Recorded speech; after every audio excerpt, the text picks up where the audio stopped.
Back to live show. 2014 సార్వత్రిక ఎన్నికలకు ముందే ప్రధాని నల్లధనంపై యుద్ధం ప్రకటించారు. 2.5 ఏళ్ల తరువాత దాదాపు సర్జికల్ స్ట్రైక్స్ తరహాలో దేశంలో పేరుకుపోయిన అవినీతి మురికి మీద యుద్ధం ప్రకటించారని నిన్న ప్రధాని సంచలన నిర్ణయం తర్వాత దేశవ్యాప్తంగా కామెంట్స్ వినిపిస్తున్నాయి. ఇప్పటికే దశల వారీగా నల్లధనాన్ని డిక్లేర్ చేసుకునే అవకాశం ఇచ్చినా కూడా వినియోగించుకునే వారికి ఏం చేయాలో అర్థం కాక తల్ల పట్టుకున్న పరిస్థితిని రాత్రి నుంచి చూస్తున్నాం. అయితే సామాన్యులకు కూడా మొదటి కొద్ది రోజులు కొద్దిగా కష్టాలు ఉంటాయని ప్రధాని తన ప్రసంగంలోనే చెప్పారు. నిన్న వెంటనే ఆ కష్టాలు ఏ రకంగా ఉన్నాయో మనం అర్ధరాత్రి దాటే వరకు కూడా చూసాం. ఏటీఎంల దగ్గర బారులు తీరిన జనాలు, ఇక బ్యాంకులు రేపటి నుంచి ప్రారంభమైన తర్వాత ఈ మార్పిడి డిపాజిట్ల గందరగోళం ఏ రకంగా ఉంటుందో కూడా చూడాలి. అయితే కాంగ్రెస్ దీని మీద భిన్నమైన వాదన వినిపిస్తోంది. దీని వెనకాల ఒకటి సామాన్యులకు ఇబ్బందులు అనే అంశాన్ని ప్రస్తావిస్తూ రాజకీయంగా కూడా అనుకూలంగా ఉపయోగించుకునే కార్యక్రమం చేస్తోంది. మరోవైపు మొత్తం మీద చూస్తే దేశవ్యాప్తంగా అంతా కూడా ప్రధాన నిర్ణయాన్ని స్వాగతించిన పరిస్థితి ఉంది. ఇక అమెరికా ఎలక్షన్స్ కొద్ది సేపట్లో ఎలక్షన్స్ పూర్తి స్థాయిలో పోలింగ్ పూర్తయిపోతుంది. దాదాపుగా ఇప్పటికే పూర్తయిపోయిన పరిస్థితి.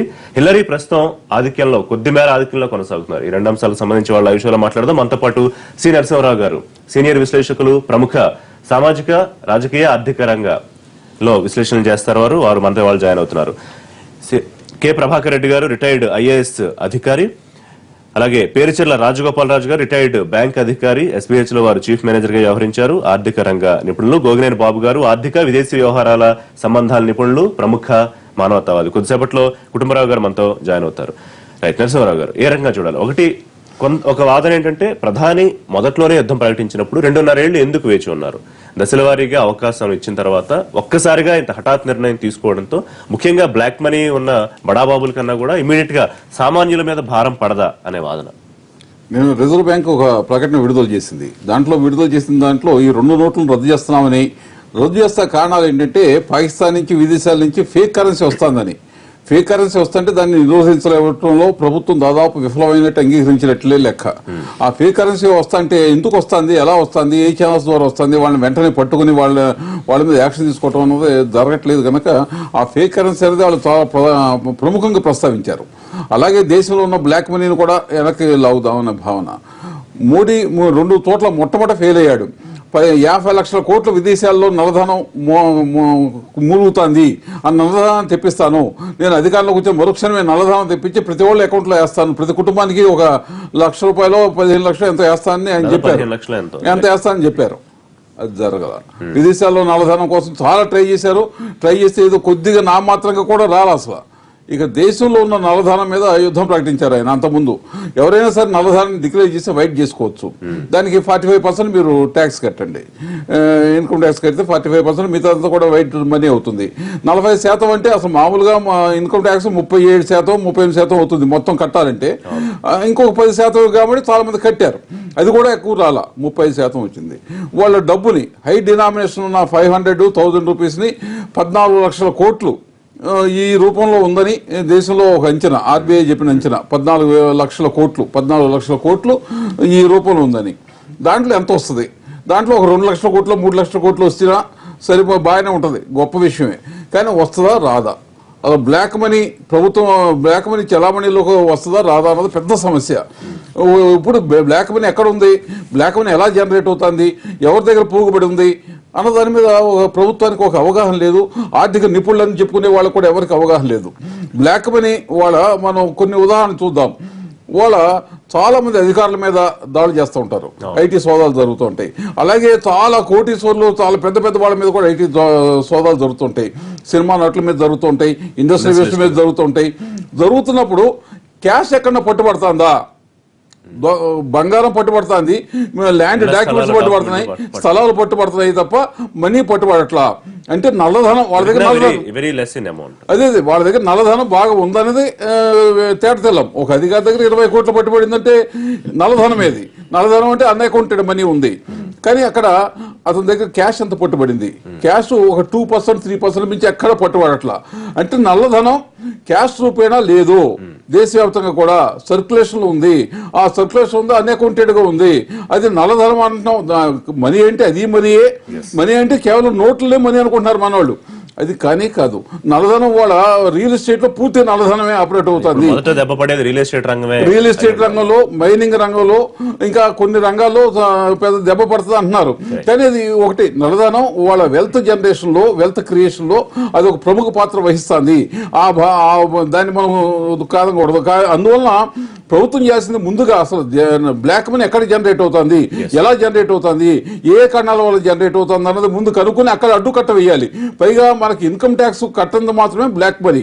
ఇన్కమ్ ట్యాక్స్ మీరు చాలా హైయెస్ట్ ఇది ఉంది, అంతకుముందు చాలా ఉండేది, దాన్ని తగ్గించారు కానీ హైయెస్ట్ స్లాబ్ ఉంది. దాన్ని 10% తీసుకురండి, అందరూ కడతారు, వేట అందరూ కట్టట్లా. అలాగే 10% అంశాల గురించి కూడా మాట్లాడినారు నరసింహరావు గారు.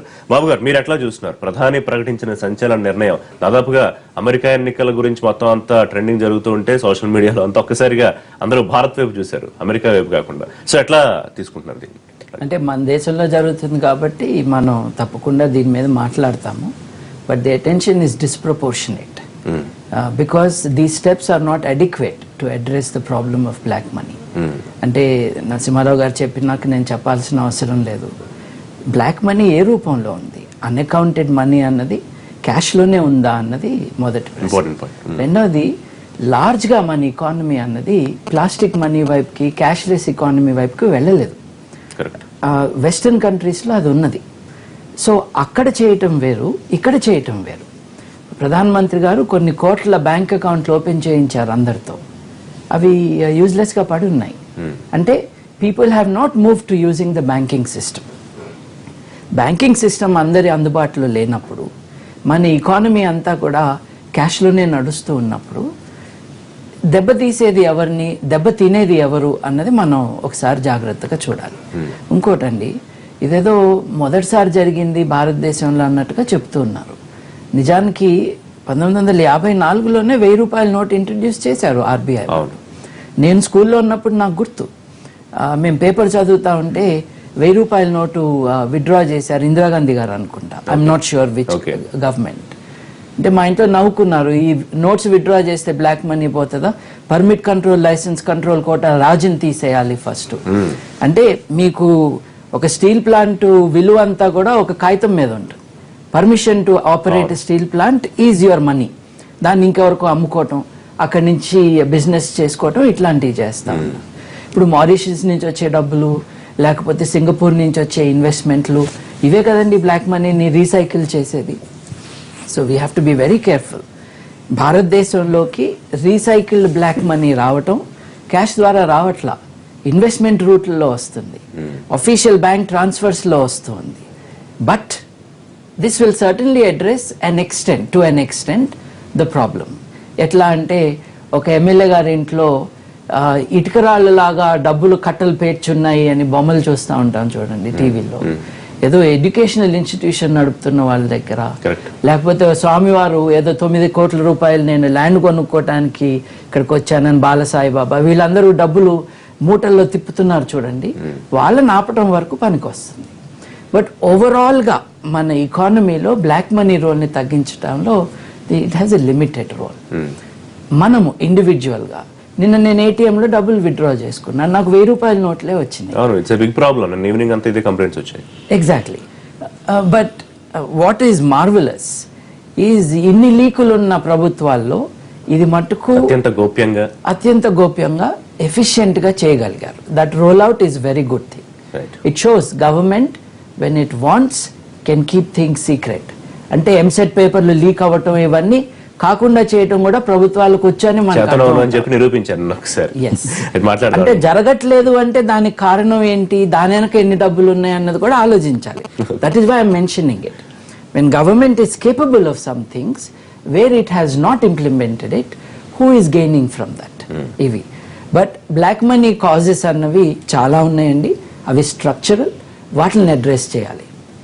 క్యాష్ అన్నది ఇండియాలో చాలా లెజిటిమేట్ బిజినెస్ క్యాష్ లో నడుస్తాం. ముఖ్యంగా గ్రామీణ ప్రాంతాల్లో దాదాపు 60-65% అంతా క్యాష్ తో ట్రాన్సాక్షన్ జరుగుతుంది అనుకుంటా కదా. ప్రధానమంత్రి గారు బ్యాంక్ అకౌంట్లు ఓపెన్ చేయమంటే ఓపెన్ చేసినాక వాడని వాళ్లే చాలా మంది ఉన్నారు, కోట్లల్లో ఉన్నారు. So we're probably not going to completely address the problem. But it is one step. Prabhakar Reddy గారు, అంటే కొంత సమయం ఇచ్చి ఉంటే బాగుండేది. నిన్న మనం అంతా లైవ్లు తీసుకున్నప్పుడు వాళ్ళు ఆవేదన చెందుతున్న విషయం అదే. అట్ట విత్ ఇన్ నో టైం 2-3 గంటల లోపల ఎట్లా ఉండేది, చాలా కన్ఫ్యూజన్ లో ఉన్నారు అందరూ. నోట్ల గట్టలు తీసుకుని వెండి డిపాజిట్ మెషిన్స్ లో వేయడానికి కొంతమంది, విత్డ్రా చేసుకోవడానికి కొంతమంది, బాబు గారు చెప్పినట్టు 1000 నోట్లు 500 నోట్లు వస్తే మళ్ళీ వీటిని మేమేం చేసుకోవాలని కొంతమంది. అంటే కొంత సమయం ఇచ్చి ఉంటే బాగుండేదా? యాజ్ అన్ అడ్మినిస్ట్రేటివ్ ఆఫీసర్ మీరు చేసి ఉన్నారు కాబట్టి ఎట్లా చూస్తారు? నార్మల్ గా వీటిల్లో సీక్రెసీ మ్యాటర్స్ అన్నమాట. అంటే when you are targeting some people who are legitimate గా కాకుండా ఇల్లీగల్ గా హోల్డ్ చేసిన డబ్బుల్ని బయటికి తీయాలి అంటే, లేకపోతే వాళ్ళకి అవకాశం ఇవ్వకూడదు అంటే అప్పుడు సీక్రెసీ మెయింటైన్ చేయాలి. అది గవర్నమెంట్ మెయింటైన్ చేసింది. కానీ అది చేస్తూ వాళ్ళు ఏం చేయాలంటే, ఇప్పుడు కామన్ మ్యాన్ కి మినిమం ఇన్కన్వీనియన్స్ అయ్యేటట్లు ఏ స్టెప్స్ తీసుకుంటే అవి తీసుకోగలగాలి. అవి తీసుకున్నప్పుడు ఏమవుతుందంటే, కామన్ మ్యాన్కి అతని దగ్గర ఏమీ ఇల్ గాటన్ మనీ కానీ బ్లాక్ మనీ కానీ ఉండే అవకాశం లేదు కాబట్టి he will not feel bad.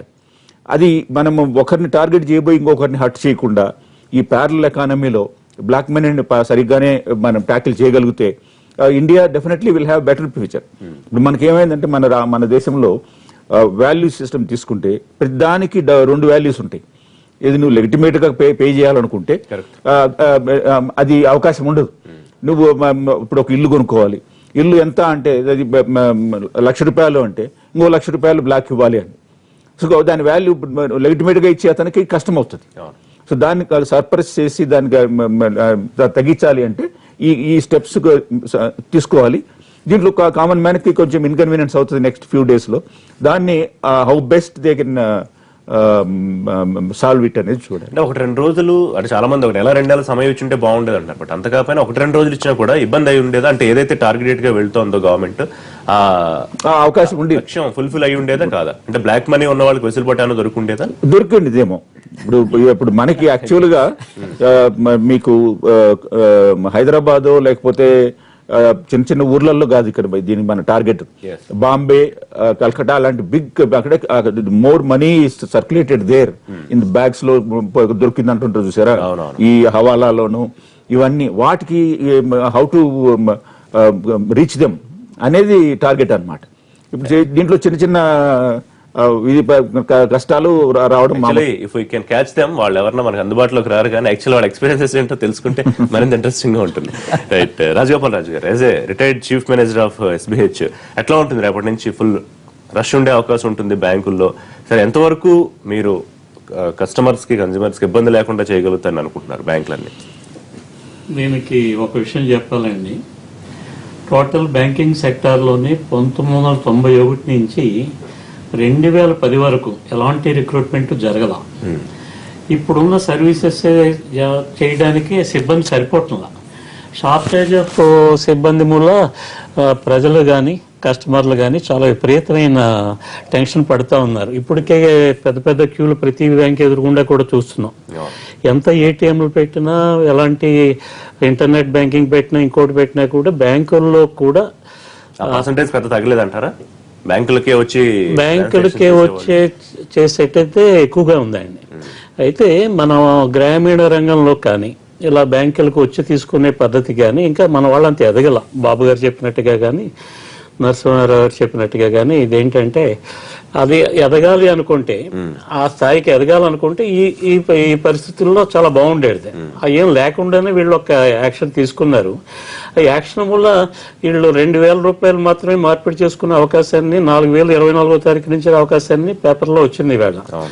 వాస్తవానికి రాత్రి జరిగింది ఏంటంటే, నిన్న ఒక 15,000 నేను ఏటీఎంలో విత్డ్రా చేస్తే 1000 నోట్లు వచ్చినాయి.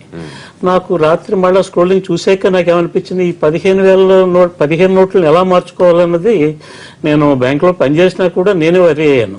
ఇక సామాన్యుడి పరిస్థితి ఏంటి? విపరీతమైన కన్ఫ్యూజన్ గురవుతారు. తర్వాత ఇంకోటి ఏంటంటే, ఇది ఒకేసారి కొంచెం టైం ఇచ్చుంటే బాగుండదు అన్నారు చూసారా. 2005 ముందండి 500 నోట్లని తిరిగి తీసుకునే సౌలభ్యాన్ని చేసి దాన్ని క్యాన్సిల్ చేశారు.